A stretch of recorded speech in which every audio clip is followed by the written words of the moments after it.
Have a very cool morning to all. Hello दोस्तों, मेरा नाम है प्रिया जैन और एक बार फिर हाजिर हूँ 16 अप्रैल में करंट अफेयर्स के साथ। एम विद राकेश चैनल में आप सभी का स्वागत है। दोस्तों, कल 15 अप्रैल में मैं वीडियो नहीं ला पाई। There was some an issue, कुछ प्रॉब्लम्स आ गई थी, इस वजह से मैं नहीं आ पाई, लेकिन कोशिश करी है आज मिंगल करने की क्वेश्चंस को। So I have edited some important questions regarding current affairs as 15th and 16th April. Please adjust this problem. चलिए शुरू करते हैं आज का सेशन लास्ट वीडियो के क्वेश्चन के साथ। दोस्तों, परसों मैंने आपसे लास्ट में क्वेश्चन पूछा था, हाल ही में किसे सरस्वती सम्मान 2018 के लिए चुना गया है। तो जितने भी लर्नर्स ने आंसर दिया बिल्कुल सही दिया। शिवा रेड्डी इसका सही जवाब है। सरस्वती सम्मान 2018 के लिए शिवा रेड्डी को चुना गया है। अगर पता हो तो आपको यह एक तेलुगु कवि हैं और ये मालूम होना चाहिए कि पुरस्कार किसके द्वारा प्रदान किया जाता है। तो ये के बिरला फाउंडेशन के द्वारा दिया जाता है, जिसमें एक प्रशस्ति पत्र, एक स्मृति चिन्ह और 15 लाख रुपए की राशि दी जाती है, धनराशि। इसके अलावा आपको ये भी पता होना चाहिए कि पहला सरस्वती सम्मान कब दिया गया था। तो ये 1991 में दिया गया था और हरिवंश राय बच्चन जी को दिया गया था। तो यहाँ से जितने भी इंपॉर्टेंट फैक्ट्स हैं मैंने आपको सब बता दिए हैं। बढ़ जाते हैं आज के सेशन के प्रश्न की तरफ। हाल ही में अमेरिका द्वारा निर्मित दुनिया के सबसे बड़े विमान का नाम क्या है। तो ऑप्शंस आपके सामने हैं, आप कमेंट बॉक्स का यूज करके अपना आंसर दे सकते हैं। इसके अलावा जो भी एक्स्ट्रा इन्फॉर्मेशन आपके पास है आप उसे भी शेयर कर सकते हैं। चलिए बढ़ जाते हैं आज के फर्स्ट क्वेश्चन की तरफ। हाल ही में किस देश द्वारा इंसानी दिमाग वाला बंदर तैयार किया गया। तो देखिए, ये तैयार किया गया है चीन द्वारा। मानव मस्तिष्क की गुत्थी सुलझाने के क्रम में चीन के वैज्ञानिकों ने इंसानी दिमाग वाले बंदर तैयार किए हैं। इसके लिए मानव मस्तिष्क के MCPH1 जीन्स को 11 बंदरों में प्रयारोपित किया गया है, मतलब प्लांट किया गया है। तो यहाँ से इस जीन का नाम आपको पता होना चाहिए, MCPH1 जीन, जो कि मानव मस्तिष्क का एक भाग है और इसे 11 बंदरों में प्लांट किया गया है ताकि वे भी इसी हिसाब से, इसी तरीके से मस्तिष्क का इस्तेमाल कर सकें। चलिए बढ़ जाते हैं सेकंड क्वेश्चन पर। हाल ही में अंतर्राष्ट्रीय हॉकी महासंघ स्वास्थ्य एवं सुरक्षा समिति के अध्यक्ष नियुक्त होने वाले पहले भारतीय कौन बने हैं। तो देखिए, इसका सही जवाब है विभू कल्याण नायक। विभू कल्याण नायक अंतर्राष्ट्रीय हॉकी महासंघ स्वास्थ्य एवं सुरक्षा समिति के अध्यक्ष नियुक्त होने वाले पहले भारतीय बने। तो यहां से आपको उनका नाम पता होना चाहिए। फ्रेंड्स, समिति का नाम अच्छे से याद रख लीजिएगा, क्योंकि आजकल बहुत सारे क्वेश्चंस ऐसे बन रहे हैं जहां पर फर्स्ट इंडियन की जो है अपॉइंटमेंट हो रही है। तो अगर आप लोग समिति के नाम और ये पर्टिकुलर नेम अच्छे से याद रखेंगे तो ही आपका कन्फ्यूजन दूर हो पाएगा और एग्जाम्स में आपको उसके अच्छे रिजल्ट्स मिलेंगे। चलिए बढ़ जाते हैं क्वेश्चन नंबर 3 की तरफ। हाल ही में किस देश का चंद्रमा मिशन असफल हो गया। तो देखिए, ये हो गया इजराइल का। हाल ही में इजराइल के बैरशीट स्पेसक्राफ्ट लैंडिंग के समय चंद्रमा की सतह पर दुर्घटनाग्रस्त हो गया। मतलब जब लैंडिंग का टाइम आया तो वो चंद्रमा की सतह से टकरा गया, जिसकी वजह से वो डिस्ट्रॉय हो गया। गौरतलब है कि इस मिशन की फंडिंग दान की राशि से की गई है। यह विश्व का पहला निजी लूनर लैंडर मिशन है। अगर यह मिशन सफल हो जाता तो इजराइल भी अब रूस, अमेरिका और चीन जैसे देशों की सूची में शामिल हो जाता। मतलब ये ऑलरेडी इनके स्पेसक्राफ्ट जो हैं सक्सेसफुली लैंड कर चुके हैं। तो रूस, अमेरिका और चीन के देशों ने, तीनों ने ही कर लिया है। तो इजराइल इसमें ऐड होता अगर ये जो इन्होंने स्पेसक्राफ्ट लैंड करवाया था, अगर ये सक्सेसफुल हो जाती लैंडिंग तो होता। अदरवाइज अब नहीं हुआ है तो ये इसमें ऐड नहीं हो पाया। चलिए बढ़ जाते हैं नेक्स्ट क्वेश्चन की तरफ। Question number 4। किसे जामिया मिलिया इस्लामिया में पहली महिला कुलपति नियुक्त किया गया है। तो देखिए, इसका सही जवाब है प्रोफेसर नजमा अख्तर। HRD मंत्रालय ने जामिया मिलिया इस्लामिया के इतिहास में पहली बार एक महिला कुलपति प्रोफेसर नजमा अख्तर की नियुक्ति की है।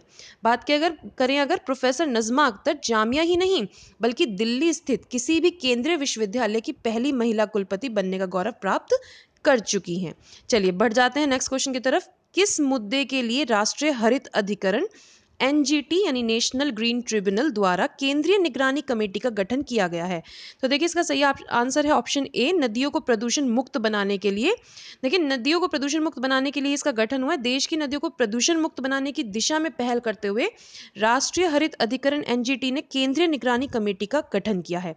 इस कमेटी में नीति आयोग के प्रतिनिधि, जल संसाधन, राष्ट्रीय स्वच्छ गंगा अभियान के महानिदेशक, शहरी विकास और पर्यावरण मंत्रालयों के सचिव तथा CPCB यानी कि सेंट्रल पोल्यूशन कंट्रोल बोर्ड के चेयरमैन शामिल किए जाएंगे। तो जितनी इंपॉर्टेंट यहाँ से जरूरत की चीजें थी वो मैंने आपको बता दी है। बढ़ जाते हैं नेक्स्ट क्वेश्चन की तरफ। क्वेश्चन नंबर 6, हाल ही में जारी ब्लूमबर्ग रिपोर्ट के अनुसार दुनिया का तीसरा सबसे बड़ा शेयर बाजार कौन बना? तो देखिए ये बना है हांगकांग। ब्लूमबर्ग रिपोर्ट के अनुसार हांगकांग जापान को पीछे छोड़ते हुए दुनिया का तीसरा सबसे बड़ा शेयर बाजार बन गया है। गौरतलब है कि शेयर बाजार में प्रथम स्थान अमेरिका तथा द्वितीय स्थान पर चीन है। अब देखिए दोस्तों, आपको यहाँ से मुझे क्या बताना है, यहाँ पर आपको मुझे बताना है टॉप 5 स्टॉक एक्सचेंज बोर्ड्स के नाम। ठीक है जी, तो मैंने आपको देश वैसे यहाँ पे बता दिए हैं, लेकिन आप फिर भी टॉप 5 स्टॉक एक्सचेंज बोर्ड्स के नाम बताइए। साथ में अगर इंडिया का शेयर मार्केट के बारे में कुछ बता सकते हैं तो वो भी आप मेरे से शेयर कीजिए। एग्जाम्स के लिए इंपॉर्टेंट है और टॉप 5 तो आपको पता ही होने चाहिए, जहाँ पर 3rd नंबर की पोजीशन बदल दी गई है। चलिए बढ़ जाते हैं नेक्स्ट क्वेश्चन पर। फिलिस्तीन के नए प्रधानमंत्री कौन होंगे? तो देखिए इसका सही जवाब है मोहम्मद इश्ते। प्रधानमंत्री मोहम्मद इश्ते की अगुवाई में वेस्ट बैंक स्थित फिलिस्तीनी प्राधिकरण की नई कैबिनेट ने शपथ ली। फिलिस्तीन के राष्ट्रपति का नाम भी आपको पता होना चाहिए, जो कि महमूद अब्बास हैं।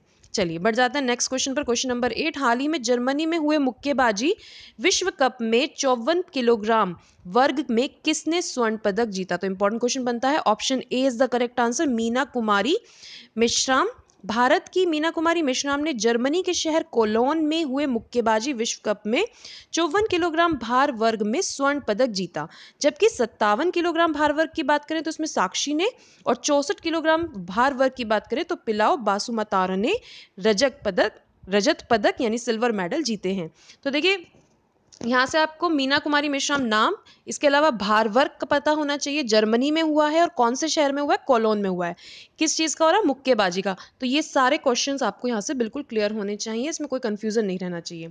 बढ़ जाते हैं नेक्स्ट क्वेश्चन पर। हाल ही में जारी जागरूक ऐप का संबंध किससे है? तो देखिए ये संबंध है बिजली आपूर्ति से। केंद्र सरकार ने 24 घंटे बिजली की आपूर्ति सुनिश्चित करने हेतु नागरिकों के लिए जागरूक नाम का ऐप तैयार किया है, जिसके जरिए उपभोक्ता आपूर्ति में बाधा, मतलब sometimes there are obstacles in consumer supply, तो उस चीज़ के बारे में, या फिर कम वोल्टेज जैसी शिकायतें जो है वो तुरंत दर्ज करा सकेंगे आप लोग। नेशनल इंफॉर्मेटिक्स सेंटर द्वारा इसे तैयार किया गया है, तो ये भी आपको पता होना चाहिए। चलिए बढ़ जाते हैं नेक्स्ट क्वेश्चन पर। हाल ही में किसे freedom of the city of London पुरस्कार से सम्मानित किया गया है? तो देखिए ये किया गया है एलिस जी वैधन को। एलिस जी वैधन भारत के सामान्य बीमा निगम जीआईसी के अध्यक्ष व प्रबंध निदेशक हैं। यह सम्मान इन्हें भारत और ब्रिटेन के बीच बीमा से जुड़े रिश्तों को प्रगाढ़ बनाने के लिए दिया गया है। बात करें अगर इस पुरस्कार को कहाँ प्रदान किया गया है, तो इस पुरस्कार को प्रदान किया गया है जहां फर्स्ट भारत और ब्रिटेन के बीच में बीमा शिखर सम्मेलन हुआ था फर्स्ट टाइम, वहां पर इसको प्रदान किया गया। तो ये क्वेश्चंस जितने भी यहाँ से बनते थे वो हमने आपको बता दिए हैं। बढ़ जाते हैं क्वेश्चन नंबर 11 की तरफ। तटीय आर्द्र भूमि पर केंद्रीय समुद्री मत्स्यिकी अनुसंधान संस्थान यानी CMFRI, इंग्लिश में इसको बोलते हैं central marine fisheries research institute, ने किसके साथ समझौता ज्ञापन पर हस्ताक्षर किए हैं? तो देखो ये किए हैं इसरो के साथ। यह कदम CMFRI की परियोजना जलवायु अनुकूल कृषि में राष्ट्रीय नवाचार द्वारा विकसित मत्स्य पालन और आर्द्र भूमि के लिए राष्ट्रीय ढांचा के अंतर्गत उठाया गया है। इस परियोजना का उद्देश्य देखा जाए तो क्या है? समुद्र मत्स्य पालन और तटीय क्षेत्र में जलवायु परिवर्तन के प्रभाव को कम करना ही इसका मेन एम है। चलिए बढ़ जाते हैं क्वेश्चन नंबर 12 पर। हाल ही में किस कंपनी को सर्वश्रेष्ठ डिजिटल पुरस्कार से सम्मानित किया गया है? तो देखिए इसका सही जवाब है डिजिटल सुकून। डिजिटल सुकून को सर्वश्रेष्ठ डिजिटल पुरस्कार से सम्मानित किया गया है, और बेसिकली ये है क्या? तो ये एक एडवर्टाइजिंग मैनेजिंग कंपनी है। बढ़ जाते हैं नेक्स्ट क्वेश्चन पर। हाल ही में किस कंपनी द्वारा फॉल्कन हैवी नामक रॉकेट का प्रक्षेपण किया गया? तो देखिए ये किया गया है स्पेसएक्स द्वारा। अमेरिकी निजी अंतरिक्ष कंपनी स्पेसएक्स ने विश्व के सबसे शक्तिशाली रॉकेट फॉल्कन हैवी को सफलतापूर्वक लॉन्च किया। बात करें इसके वेट की तो 6 टन भार वाला यह रॉकेट है, और फॉल्कन हैवी स्पेसएक्स की बात करें तो यह है पहला वाणिज्य उड़ान रही है, मतलब बेसिकली कमर्शियल फ्लाइट ये पहली रही है। तो देखिए यहाँ से आपको ये सब चीज़ें क्लियर हो गई हैं। दोस्तों इसी के साथ हमारा आज का सेशन समाप्त होता है। एक दिन सेशन ना लेने के लिए क्षमा चाहूँगी, और उम्मीद रखूँगी कि अगर आपको ये सेशन यूज़फुल लगा हो तो आप इसको लाइक भी करेंगे। न्यू व्यूअर्स हैं तो सब्सक्राइब कीजिए, बेल आइकन प्रेस करना मत भूलिए, ताकि हमारे चैनल से जो करंट अफेयर्स आते हैं वो सबसे पहले आप तक पहुँचे और आपको फ़ायदा पहुँचाए। अगर आपको सेशन वाकई यूज़फुल लग रहा है तो लाइक के साथ साथ प्लीज़ शेयर भी कीजिए, ताकि और स्टूडेंट्स का भी फ़ायदा हो जाए। चलिए दोस्तों, फिर मिलेंगे। पढ़ते रहिए, आगे बढ़ते रहिए। Thanks to all.